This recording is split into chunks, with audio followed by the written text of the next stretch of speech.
so much. I love you so much. I love you so much.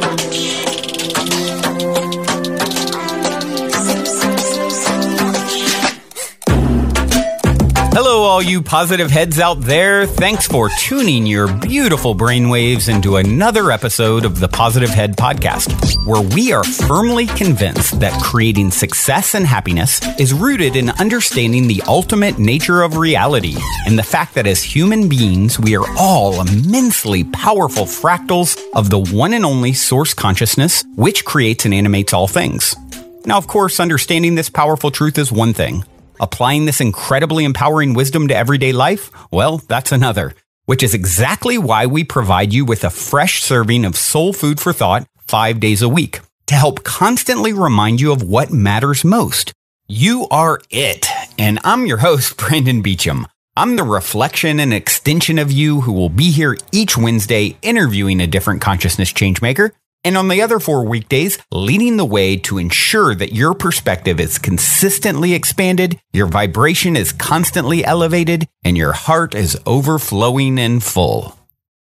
And you guys have heard me say that if I ever run ads on this show, it will only be with a company that I fully support because I believe their intention is to make a positive difference in the world.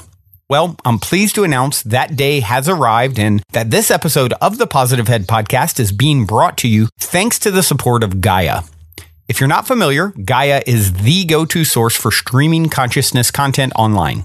And you can sign up for your first month for only 99 cents at gaia.com/positivehead. That's spelled GAIA.com/positivehead.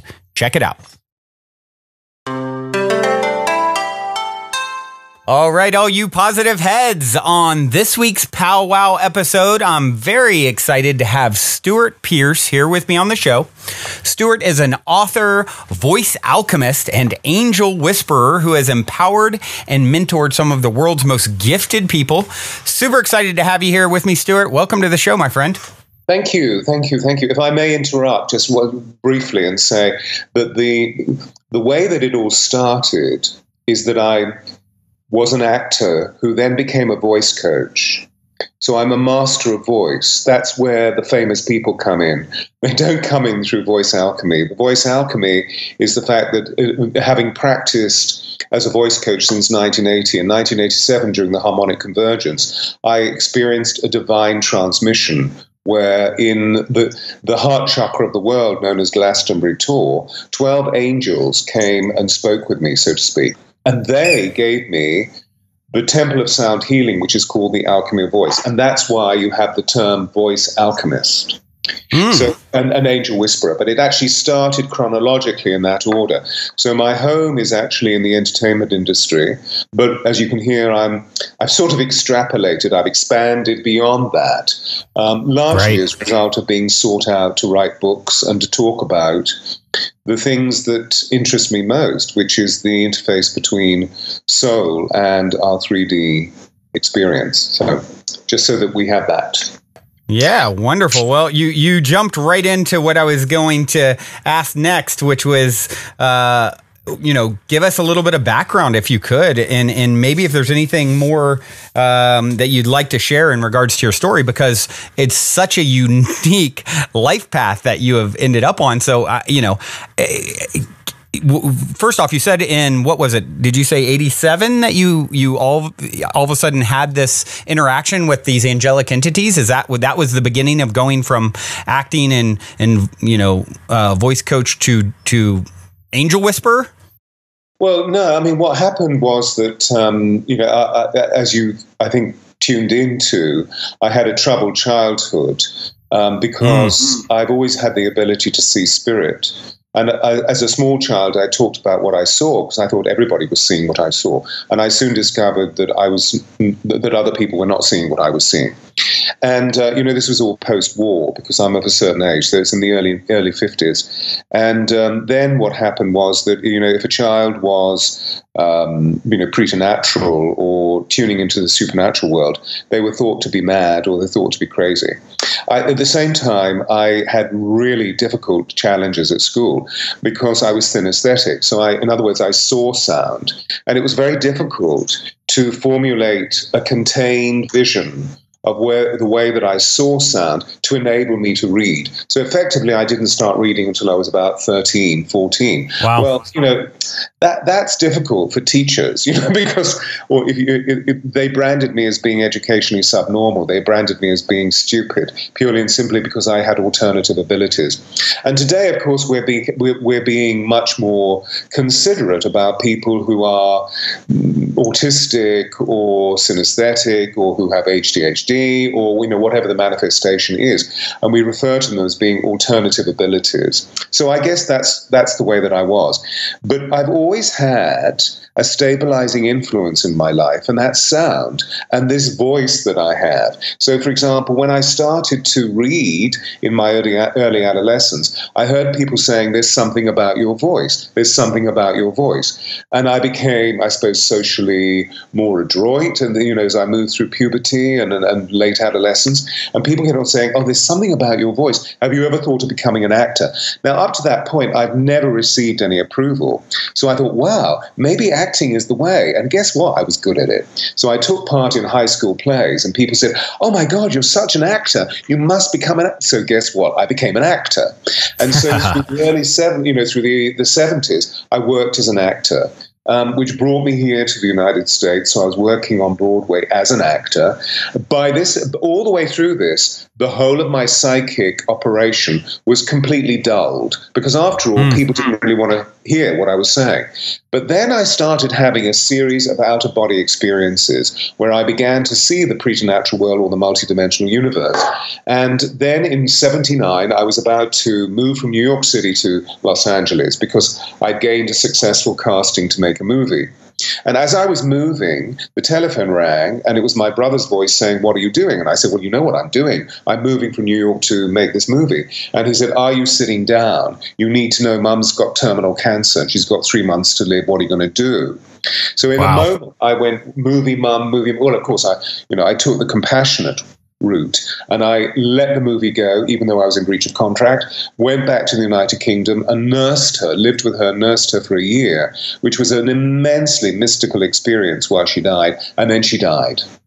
So I was like, what do I do now? And in the middle of all of this, the telephone rang, and here was a woman that I'd worked with the Royal Shakespeare Company, who was one of the world's leading voice coaches, saying, "Where are you and what are you doing?" And I said, "Well, here I am, and this is what I'm being. I'm not doing anything." And I told her the story of what I'd been through the year. And she said, "Oh my God, what are you going to do?" Except there were a few expletives, which I won't use. And I said, "I don't know." She said, "Well, come and teach for me." And I said, "What? I'm an actor." And she said, "Look, you've been through 3 years of training with me at the Royal Shakespeare Company in Stratford. What I'd like you to do is to come and be my apprentice. And in the meantime, there's this woman I want you to go and work with. I don't want to work with her because I'm a diehard socialist, and she's just taken over the Conservative Party." So it all happened by kismet, Brandon, you see, that I found myself 2 weeks later walking into Downing Street, and Margaret Thatcher was my first client. So I literally flew by the seat of my pants. Now, that was extraordinary because out of nothing, something came, and it was a huge doorway to walk through. And, within a short period of time, I literally became the head of voice of one of Britain's leading drama schools. I did that for 7 years, but as soon as you start talking, so I worked from about 1980 to 1987. As soon as you start talking to people about their voices, or indeed listening to them as they speak about their voices, I was starting to pick up their inner vibration. My intuition was triggered, and I started seeing spirit again. So I practiced the muscle of psyche and developed the ability to read on a psychic level. This went on over a period of 7 years. And a friend of mine had just opened a crystal store, selling crystals, in this small town in Wiltshire, in Somersetshire rather, which is called Glastonbury, which is the heart chakra of the world. And he said to me, "Have you heard about the harmonic convergence?" And I said, "No, what's that?" And he said, "Well, the harmonic convergence is taking place in the August weekend of 1987. And what I want you to do is come down, because you're really good at these short, spot-on readings for people, because we're going to have the world and his wife pouring into the town, and I'd love you to do this. Is that something you'd like to do? And I said, sure. I mean, it sounds like fun. I'd love to. And it will help me practice the muscle of being really accurate and compassionate and authentic with people. So I went down, and I was operating in this way as a psychic and felt absolutely exhausted. So during the lunch break, I went and sat on the tour to meditate. And in meditating, I heard these extraordinary sounds, these high-pitched harmonics, these overtones. I opened my eyes, and in front of me were these huge orbs, different colors. There were 12 in all. And I heard in the inner, in my higher self, through my inner consciousness, I heard a voice that I remember hearing as a child. And I knew it was Archangel Michael, because I suddenly was switched back on to the memory at the age of 6 of my mother introducing me to this being that was on the side of a church. And I was told, this is Archangel Michael. And this being, when I was that kid, looked to me and winked and said, inside my head, I will always be with you. So I knew the voice. And this voice said, we are the Angels of Atlantis, and we're giving you a temple of sound healing, which you will call the Alchemy of Voice. And a beam of light shot through my body, right through my heart, and I passed out. 2 minutes later, I woke up and realized that I'd been given angelic Shaktipat, that this huge force from the angelic union had moved through me to prepare me. And then they went on to say, we are going to prepare you for the next 7 years so that you can embody our teachings. That's where I got switched back on. So that was August 1987 in the harmonic convergence.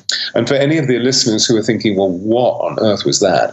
It was a grand trine opening in the heavens, this really powerful astrological configuration, which the Mayan or the Mayan people said would awaken 144,000 rainbow-like warriors to begin the journey, the light workers, the healers of the world, to begin the journey from 1987 to 2012, December the 21st, 2012, which of course marked the precession of the equinoxes. Right.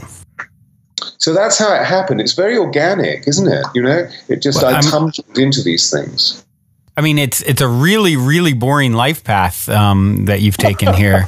I mean, if you could just bring some excitement to it. Geez, Stewart.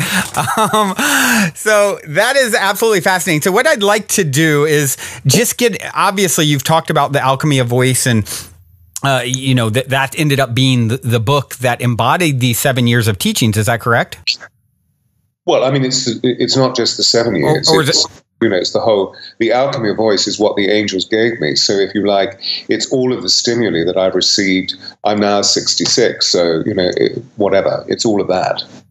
Right. But the key is that, these beings of light, these 12 are called the Angels of Atlantis. So they give me a lot of information about how they experience life on Atlantis, and that Atlantis was an extraordinary cosmic experiment.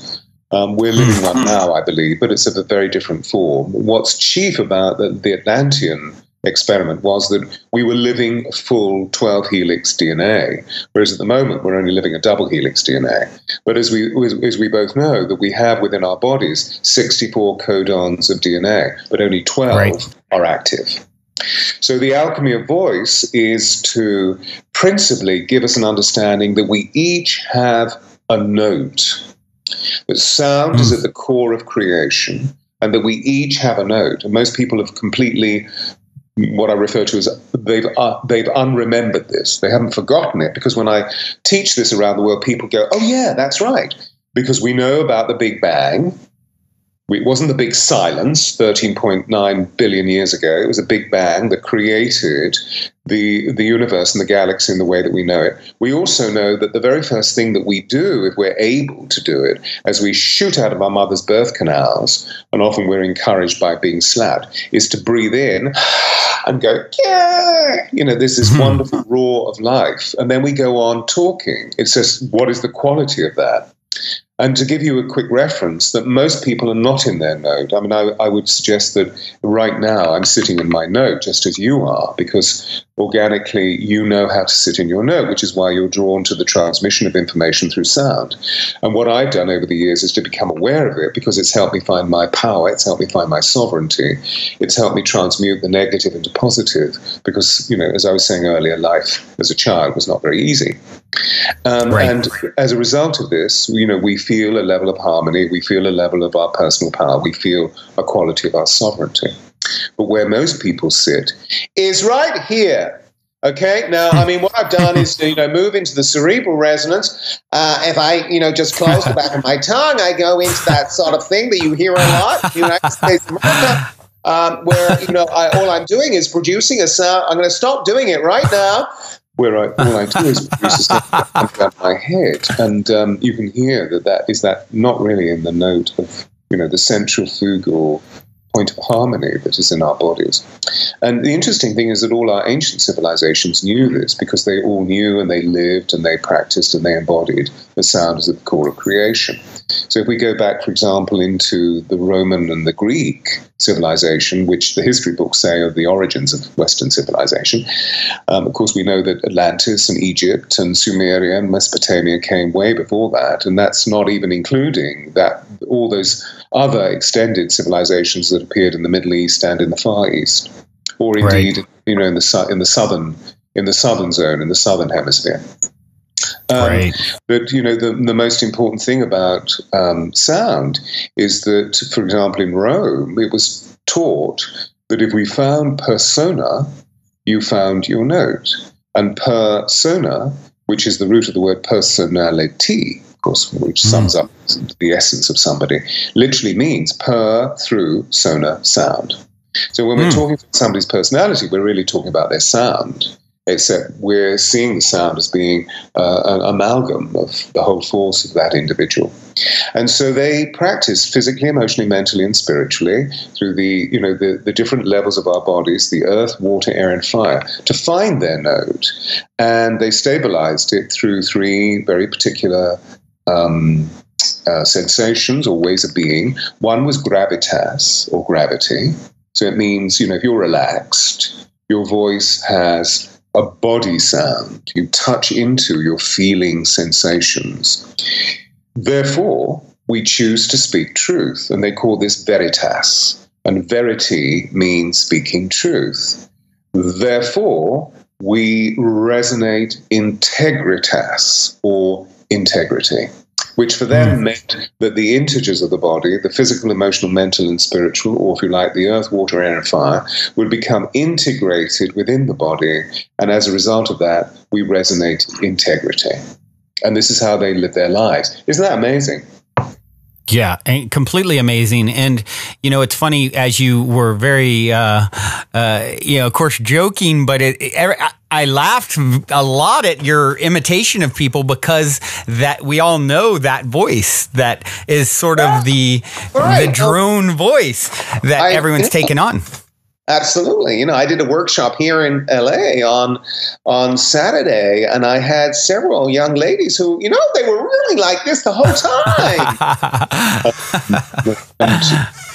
So what I help them do is find a way of being able to relax. And, the interesting thing about when we find our note, we find that it's position, physiologically speaking, because obviously our voices are purely physical means that we use to communicate the way we think and feel. But actually, it goes right into the heart. So, I come up with this very ancient proverb which says, if words arise from the heart, they enter the heart. If words arise from the tongue alone, they don't pass beyond the ears. But if words arise from the heart, they enter the heart. And so, when we look into the huge revolution that we're all living, those of us that are aware, and if you like, most of our great teachers like Marianne Williamson and Deepak Chopra are saying that we're in the middle of a vortex of a spiritual revolution, that one of the great things that people are talking about is, can we open our hearts? Can we find compassion? Can we really see that love is all there is? And so there's this interweaving of inspiration within what I'm offering the world about how we can alter our mental body in conjunction with our emotional body by tuning into the physical body in finding our note. So we become much more harmonious, we become much healthier people, and as a result of that, we start maturing and stop living through the programmed negativity that brings us to guilt and shame and denial and self-fulfilling dissolution. How does a person who is hearing this and feeling what you're saying go about finding their unique note, their signature note? You go to my website. I've got two websites, stewartpearce.com, so www.stewartpearce.com, which is the corporate site. So you'll see me looking very smart in a suit, and there's my public. And then there's the other website, which is www.theangelsofatlantis.com. www.theangelsofatlantis.com. And as one clicks onto that, you'll see in the toolbar shop. Go to the shop and it clicks into CDs or recordings. And the first recording that I made is called Awakening. And that is a gift to everybody. I mean, unfortunately, I have to charge a little bit of money for it, but it's, it's very easily downloaded or uploaded from iTunes or Amazon, and for a little bit sum of money. And what that does is it's a sonic meditation. It's my voice speaking just as we are now, taking everybody through the experience of expanding their breath, because we can't make a sound unless we have breath, and finding their note. And this has become a bestseller around the world. Wow. Awakening is what it's called. Very, very nice. I think I know I'm very curious to check that out myself, and I'm sure others will be as well. You talked a lot at the beginning about your initial experience with these archangels of Atlantis, and you went on to write a book all about that. I would love to hear and learn. I mean, I think that's something that is out there. We've all heard, or most of us anyway, about Atlantis. Is it a myth? Is it real? Obviously, you're saying it's real, and you're getting information from outside of recorded history or the lack thereof, maybe, where Atlantis is concerned. So I'd love to hear, what all do you break down in that book, and what can you tell us about Atlantis in general, and, what was really going on there? Because you hear a lot of times, of course, that we're repeating that in some way too. I'm sure you've at least heard that theory. It's sort of like a reboot, and they destroyed themselves, and you hear these different ideas, and I'd love to see what you learned from your angelic friends about that time. Yes, and it's there in the book that I wrote, The Angels of Atlantis, which has a whole introduction to tune into the question that you're asking me. Some of the facts I can give you right now, and the whole inspiration behind the angels is that we recreate or reform or remember the way that we were in Atlantis. Now, the civilization of Atlantis, from a landmass point of view, poured from the area that we now refer to as being the mouth of the Gulf of Mexico all the way over to the eastern seaboard of the Mediterranean. So it's a very large continent. Wow. And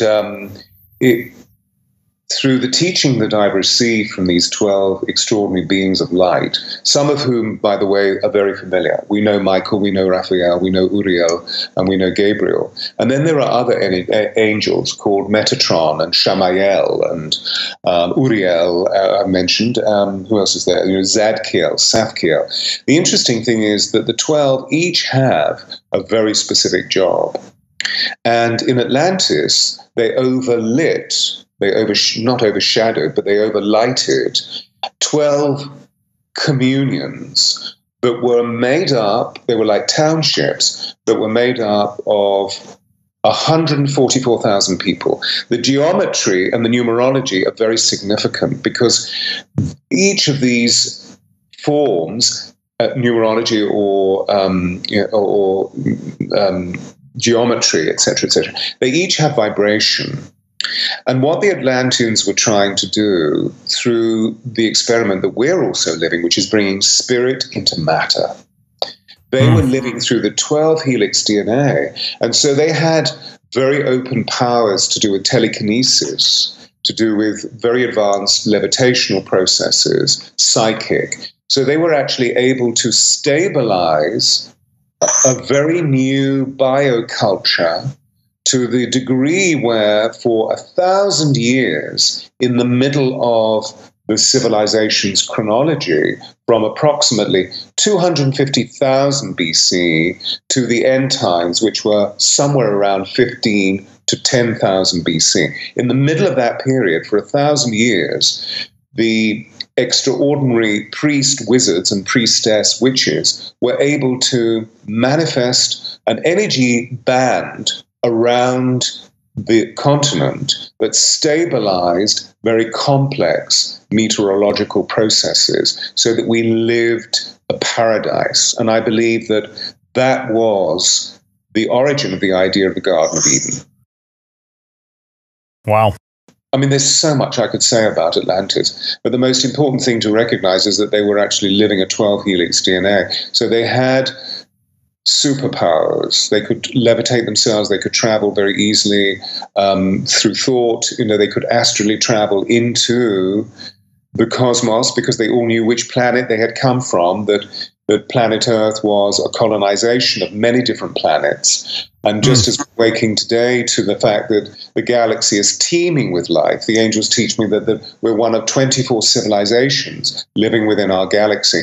It's just that our brothers and sisters who are extraterrestrial or indeed ultra-terrestrial, many of them don't have bodies. Some of them have the ability to move from antimatter into matter, which is why we're seeing them. We're seeing their spaceships, and sometimes we're seeing their form, particularly with the Greys and the Arcturians who come to us a lot.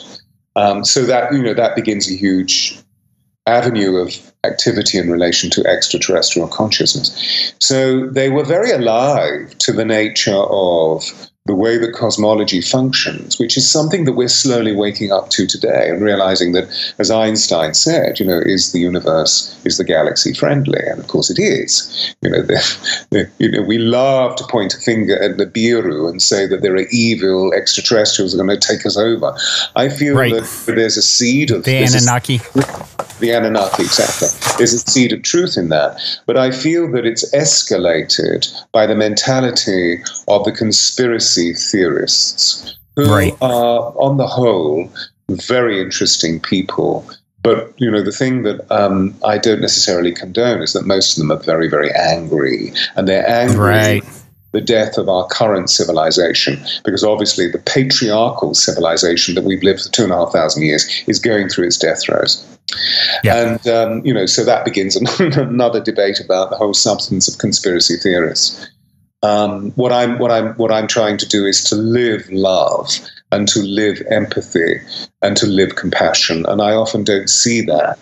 Not that this is a criticism or judgment, it's just an observation. I don't often see that in my brothers and sisters who are consumed by conspiracy theories. Yeah, I would agree with that. It's for me, when I encounter someone who's really on that path, I mean, I think of a good friend who's co-hosted and been on the show regularly. He's one of the most brilliant, beautiful souls I know. And yet he's, it's like there's certain people that are really tempted to sort of follow those threads of conspiracy. And it's sort of, it takes you to a dark place. And I feel personally the best way to sort of deal with, I'm not saying there isn't things going on and there's a lot of shady past and even things that are happening now. But, I personally feel the best thing that I can do is put my energy in the direction of what I want to see more of, as opposed to, obsessing over some of this stuff. Yeah, exactly. Absolutely. Absolutely. There's so much chaos on our planet. There's so much unhappiness. There's so much suffering. There's so much scarcity that people create. I mean, I don't personally believe in scarcity. I think it's something we create because we're living contrast. So as you were saying, let's all let's all uplift. Let's all transcend. Let's look for joy. Let's look for well-being. I mean, we're here to have a fun time. We're not here to have a shit time, Right. So, and I take that very responsibly. I don't mean that idly, so I do engage in projects. For example, a few weeks ago, I was in the Middle East with a musician friend of mine, where, because he's an international musician, we get young Palestinian and Israeli musicians into a rehearsal room where they play music. Now, these kids walk in and they hate one another. You can feel it in the atmosphere. Then they start to play Brahms or Schubert, or, they're musicians of a certain proficiency because of who they're being led by, and this friend of mine. And automatically the space changes from this hatred into this remarkable harmony. And then he gives them to me, and I take them into a 2-hour workshop where we find their note, and we end up crying together. We end up laughing together. And then they end up hugging one another. So the hatred is completely transformed. Beautiful. That's what I'm doing. That's incredible. So to just circle back to Atlantis, because, one of the things that I'm curious about, okay, so from what you're saying, you've been shown, that's a pretty long run that the Atlanteans had from 250,000 BC to, even 15,000 or 10,000 BC. That's a long time. What happened? Why did it end? Where did it go wrong? How was it destroyed? Well, there's an interesting phrase, isn't it, which is that we became fallen from grace. And that's mentioned in the Old Testament, as it's mentioned in the Upanishads as well, in the Hindu and Buddhist sacred texts. And I believe that what happened is that we began to become preoccupied in Atlantis with the notion of matter, that we began to become preoccupied with the sensations that were animal sensations within our humanness, to do with sensuality, to do with sexuality, to do with sensoriness. And we became so preoccupied with these that actually we became more dense, and we started to move away from the supernal connections that we had with the celestial. So in other words, we began to evolve. And in this evolution, we mutated.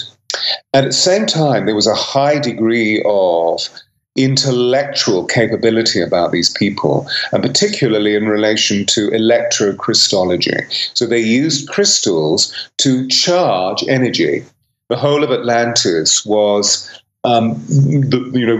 crystals were raining, where they would produce extraordinary power, rather like the generators that we have today. And particularly the great crystal, which is known as the Tuar, which was at the very center of the Atlantean civilization, which I believe now is lying on the ocean floor somewhere near Bimini, which again is in the mouth of the Gulf of Mexico, and creates this triangular form of consciousness, which we know is the Bermuda Triangle. So I believe it's still there. And in fact, I've been working with those energies for the last 12 years because of a project that I'm mentoring in the Dominican Republic. And the Dominican Republic is a very high escarpment of Atlantis, where there is a mineral, and it's the only place in the world at the moment where we find that mineral, which is called Larimar.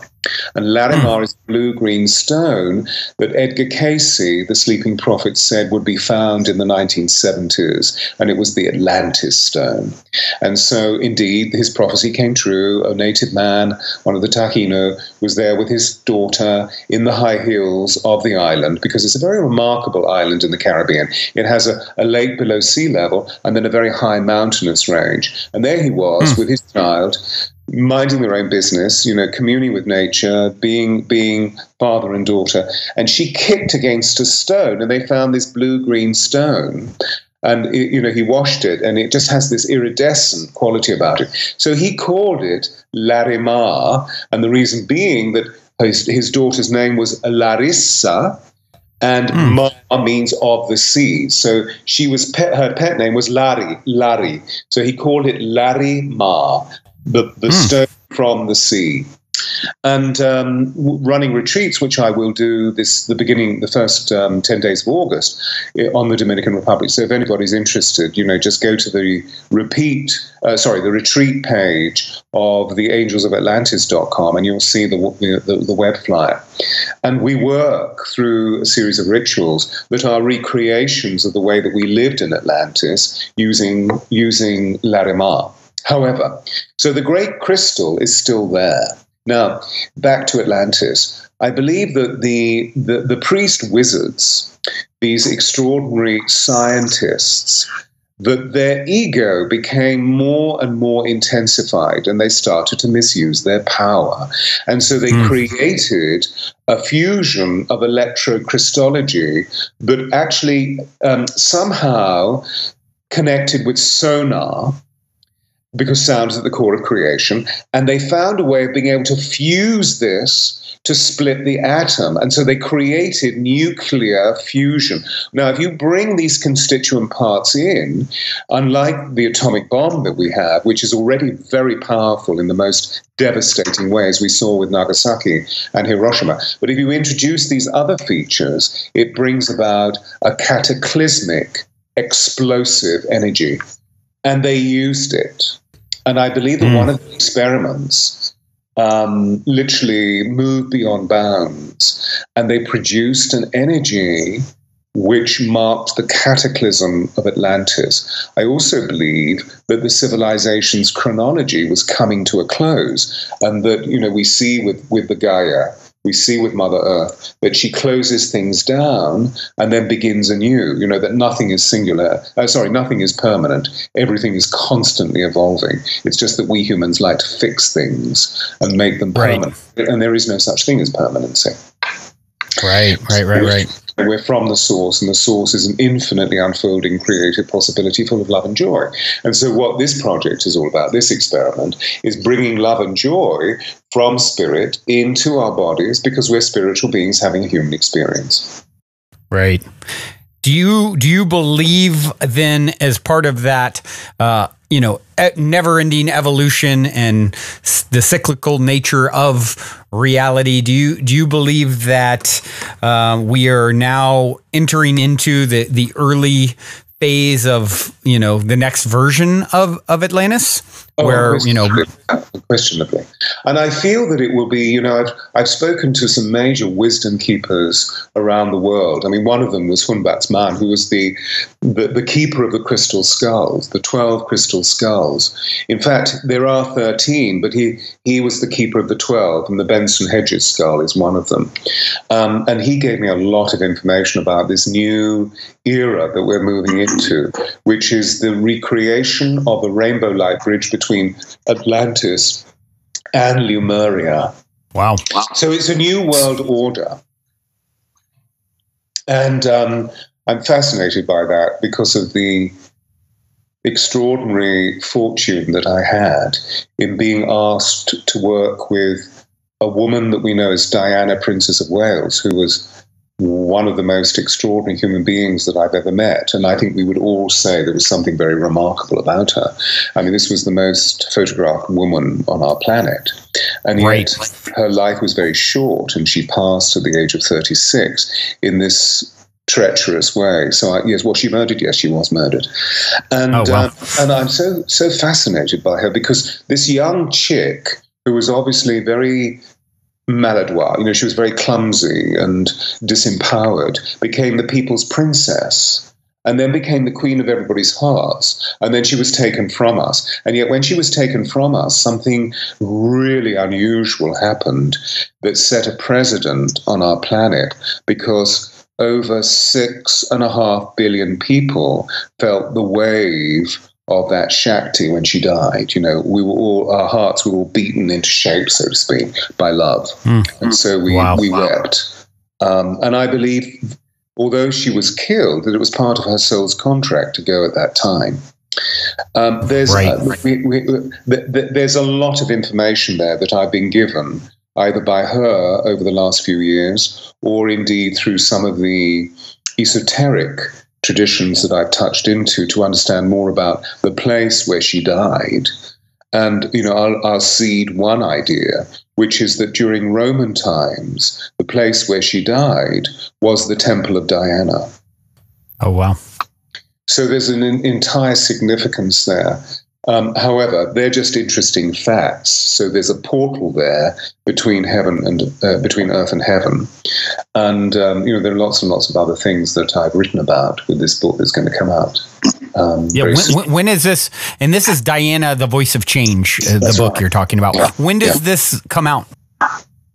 As yet, we're in negotiation with a leading publisher, so I don't have any firm dates. I do know that schedules for publishing takes a long time. So it'll be at the end of this year or the beginning of 2019. And it seems to me that that's rather timely because of the great changes that are taking place in the British royal family, as indeed within the things that Diana stood for, which was the emancipation of the divine female, and particularly empowering other women to find their voices. Hence, Diana, the voice of change. The hashtag #MeToo is just right on target for that. So wonderful women who have been oppressed are now finding their voices, so they're able to release the voice of oppression and find their power. They're finding their note and they're speaking it.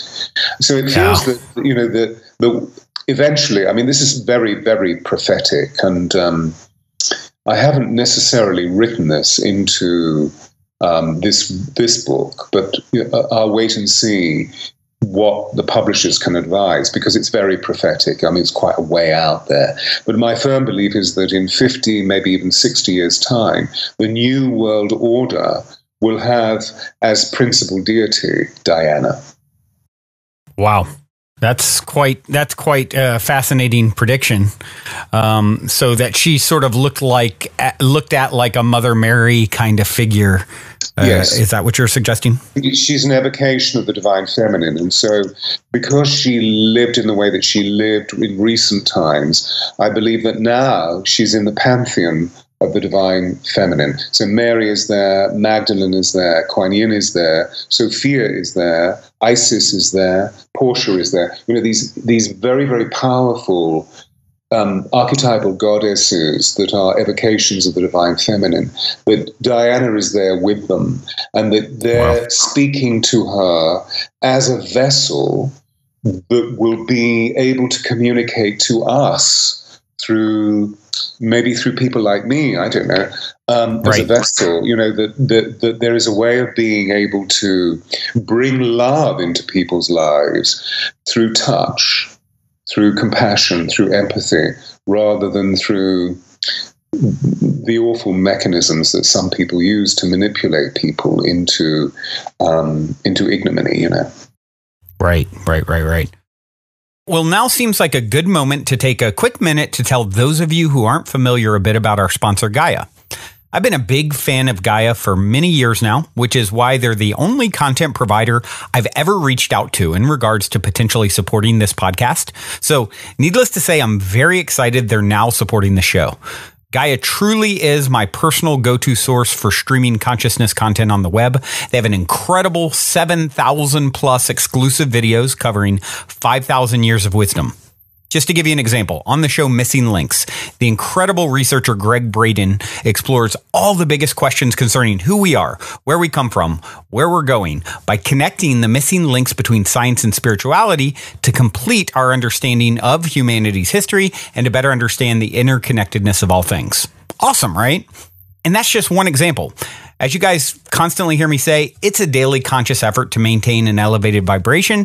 And if you're looking to go deep down the rabbit hole to do so, then Gaia is the best place I know of to do it, period.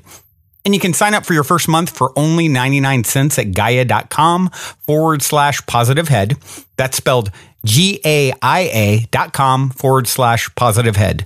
Check it out.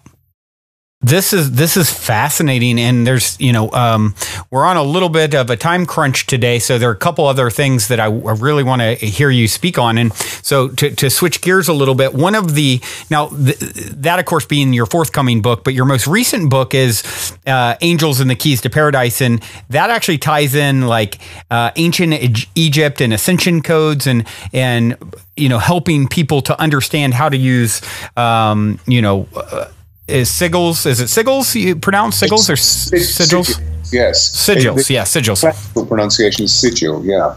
Sigils, yes. I couldn't quite remember. And so if you could speak a little bit about that, because I know that is very interesting to anyone listening. Like, okay, what are some of the tools? And obviously checking out the book, guys, is the ideal thing. But just giving us a glimpse into what you share there and what people can do. Yeah, certainly. It's quite a story. So let me see if I can synthesize it. I've been fascinated by Egypt for many, many years, and so in fact, I remember going there first with my dad when I was about 15, and which was supposed to be a bonding exercise, according to my mum, because my father and I had a very difficult relationship. But what was interesting is that while we were there, I was introduced surreptitiously to a friend of his who was an Egyptologist. And this wonderful man, who was actually a Frenchman, taught me. My father went back to England, and this man took me on an amazing magical mystery tour. So I was really switched on to Egypt. And therefore, over the years, I've been going and spending time there and being drenched by the mysteries and understanding more and more and more and more. So when the angels said to me about 15 years ago that they wanted me to run a retreat there, I went and I spent about 2 months in Egypt and found ways of being able to run the retreat that I've run very successfully for the last 12 or 13 years. And so, indeed, the retreat was what I was on during the 2020, during the winter solstice of the precession of the equinoxes, meaning in December 21st, 2012. And I took a large group there.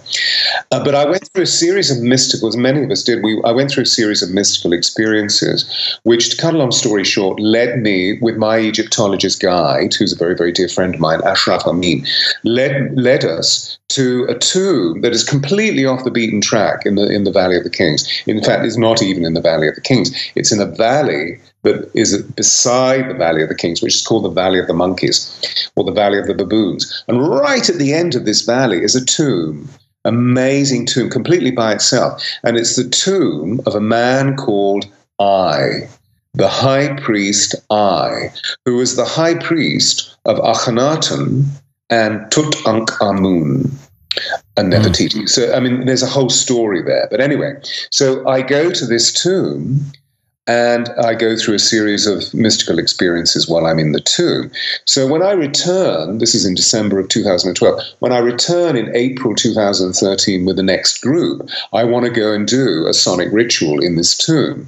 And when we arrive there, we're told that we can't go in because there's an electrical power failure.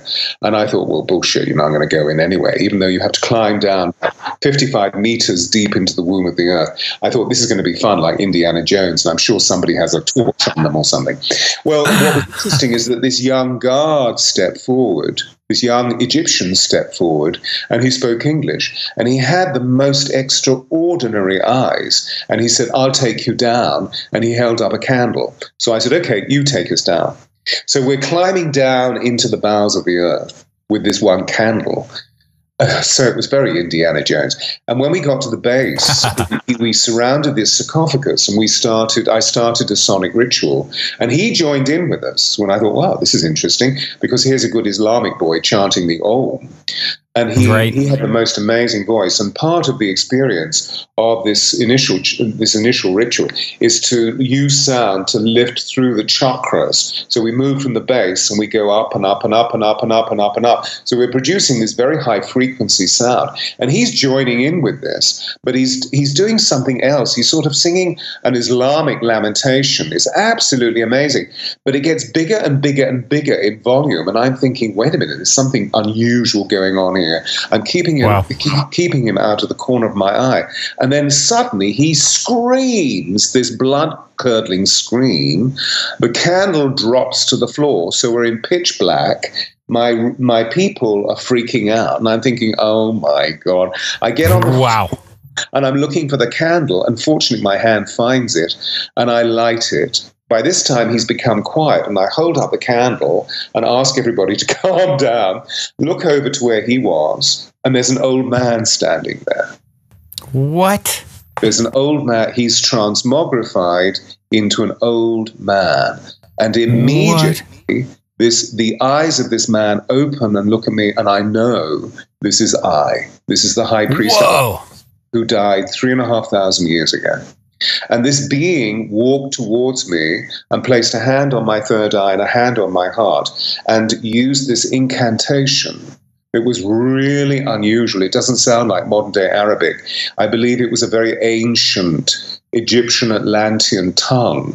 And I felt this bolt of lightning go through me, and I burst into floods of tears. It was the most extraordinary experience of coming home to the wisdom, the ancient wisdom of this extraordinary man, which incidentally I believe that reincarnated as Gandhi, as Mahatma Gandhi. He was an extraordinary. Wow. Anyway, so I took him around to every member of the group, and he blessed them. So we were all very, very moved. Got back, sort of took him around the circle of the group, got back to where we started, and he became quiet. So I finished the ritual, and the candle went out. So we climbed to the top, but there was no young man who had taken us in. So something was immensely powerful was awakened within me. And I said to my Egyptian guide, look, we need to find somebody. So when the retreat is over, we need to go and meet, I don't know, a magician, a light worker, whatever. And he said, oh, well, there is somebody who's an imam who has the ability to remote view, who was used by the Supreme Council of the Antiquities to find, underground tombs where they found extraordinary jewels and figurines of the gods and, great treasures. So we went to see this man, and for 15 minutes, he sort of shouted at me. I think he was trying to test whether I had integrity or not. So he was thrusting things into my hand for psychometric testing, and apparently I passed. But after 15 minutes of him shouting at it, I just had enough. So I turned to my guide and I said, look, we're not really achieving what I came here to find. I wanted to find out about I. And it's obviously he's just going to shout at me. So I think we need to give him some money and say thank you very much and leave. At which point this gentleman said, up to this point, he'd only spoken in Arabic. And up to this point, he said to me, okay, lie down, I'll put a spell on you, and you'll go into where you need to go. So I lay down. His son actually came and lay next to me, who was the shaman in training, so to speak. They put a talisman around my neck, and he said this spell. And my body, astrally, just went whizzing off into the Valley of the Kings. And I was shown extraordinary things. I haven't got time to tell now, but the one thing that I want to say, and this gets back to the Angels and the Keys to Paradise, is that I was taken into Tutankhamun's tomb, but before, the visions that we have of Tut's tomb are the photographs that Howard Carter, the Egyptologist, archaeologist, opened it in 1922. And when we look at those photographs, all of the funeral debris, whether it's his chariots or his bows and arrows or the canopic jars, they're all strewn everywhere. And I was taken into the tomb and I was shown neat piles of these artifacts that were put next to the tomb, next to the sarcophagus of the pharaoh, so that he could have these things in the afterlife. And they were all in neat piles. And I was told, we're giving you the keys to paradise. Each one is a representation of a discipline that you will teach to awaken people to a process called osirification, where the human body becomes so illuminated by light, by the release of shadow, by the release of the darker stuff. We become so illuminated that we become a shining one. So this is what the ancient Egyptians taught. I believe that we had something very similar being taught in the East, which is called Kundalini awakening. So the book, The Angels and the Keys to Paradise, is a compendium of these keys to paradise with loads of exercises about how to purify the body, how to purify each body, physically, emotionally, mentally, and spiritually, so that we become shining ones. Wow. That's how you basically acquired the information in the book, was through this whole experience that you had. Totally. It was all downloaded. I gave it to me. What a trip!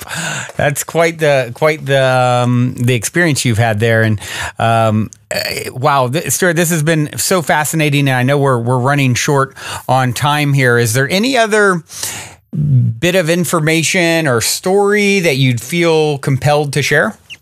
Oh my gosh, there are so many, and yet I'm also aware of the fact that reluctantly, because I'd love carrying on talking to you, I have to go to an important meeting.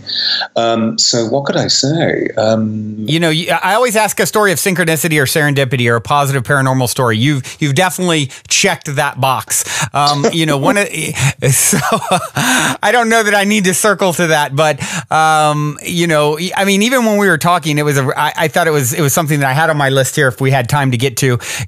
I happened to catch a ring that you were wearing that was a beautiful ring, an ohm ring, a diamond ohm ring. And I mentioned it, and you're like, oh, yes, this was manifested in front of my eyes. And I'm like, that's an interesting story. I want to hear about that. That one's pretty short, too. So maybe you could share that. Oh, it's quite convoluted. Okay, let me share it with you. So this would have been in the early 80s when I had changed profession from acting into voice coaching. And I was moving through London's West End from one theatre to the other, troubleshooting, helping actors, etc., etc. And wherever I went, I kept on hearing in my inner consciousness, zababa, zababa, zababa, zababa, zababa. You know how we do? We have these sort of, it's either a pet tune that's going through our minds, or there's a word that keeps repeating. Anyway, so I had this word, zababa. And I didn't know what it meant. And I mentioned to a friend of mine, and they said, a girlfriend of mine, and she said, well, maybe it's syllabub, which is a dessert, because I have a sweet tooth, and all of my friends know that I love sugar. So maybe it's right. And so I thought, oh, well, maybe it's syllabub. Maybe that's what it is. Anyway, I went into this store, which has just opened, and this was 1981 to whatever it was. This was called a New Age bookstore, and in front of me was this book which said Sai Baba Gita. And I thought, that's what it is. It's not syllabub, it's Sai Baba. It's not Zababa, it's Sai Baba. Okay, so I buy the book and I go to a tea shop and I have a cup of tea and I read it. And sort of, 4 hours become 2 minutes, as it were. Anyway, so I think, oh my God, I have to go home. So I go home. And my neighbor meets me at my front door saying, hey, this parcel came for you today from the mailman, which I've taken in for you. And I look at the parcel. And like a kid, I love gifts, so I went into my apartment and I tore the parcel apart. And it was from Sai Baba's ashram. Wow. It had within it vibhuti, sacred ash, which pours out of his hands. And it had a photograph of Baba. And on the back it said, come and see me. So wow. I was being called, right? So 2 weeks later. So this happened right after you hear this in your head, you find the book, and is this the same day you have the package waiting for you? Yeah, I go home, and there's the mail. My neighbor said the mailman came and gave you, and so I think I'm onto something really powerful here. So I'm on a plane out there, and I arrive, and I arrive at 4 o'clock in the afternoon at the ashram, and I'm told, go and shower, put on white, and come to Darshan. So, okay, right. So I go shower and put on white, go down to Darshan, slightly jet-lagged, and there are 2,500 people there, and we wait for about an hour, and then Sai Baba comes, and as I'm sitting cross-legged on the floor by the aisle as he walks past me, and what goes through my mind is the question, I wonder what would happen if I tripped him up. And that's something I would think. I constantly just think like the weirdest. Finger at me, and I thought, oh shit! Thought is a living energy. So my first lesson: thought is a living energy. Be really scrupulous with your thinking. So then he goes and he sits up there, on his chair, and then he conducts this sacred ceremony. And I keep thinking he's looking at me, and so I'm going through the contortions of, God, Stuart, your ego is so big. He's not looking at you. He's dealing with. But suddenly this monk comes up, this brahmachari comes up to me and says, Baba wants you. So I went up to be with him and helped him, held a dish with vibhuti in it and blah, blah, blah. And he kept on, sort of chucking my cheek, like a father does to a son. And he turned to me and said, come and see me afterwards. So I went and saw him afterwards and waited for about an hour. Then he came and I had a private audience with him. That was amazing because he put his hand on my head and gave me something called Shaktipat, which is the universal force. So I couldn't stand up for about 2 weeks. And he said, go on here, then look after you, and then come back and see me. So 2 weeks later, I went back and saw him. And this is when he said, you look much better. Much better. Too much thinking, too much worry. What's the point of worrying when you can pray? So, I was born of warriors, and, there was always this state of anxiety. So I learned something fundamental, which was how to transmute worry into prayer. So I offer that to the listeners. But as he did this, he said, I know I'm God and you've forgotten. So what I'm going to do here is to help you. And he started to move his hand in the air.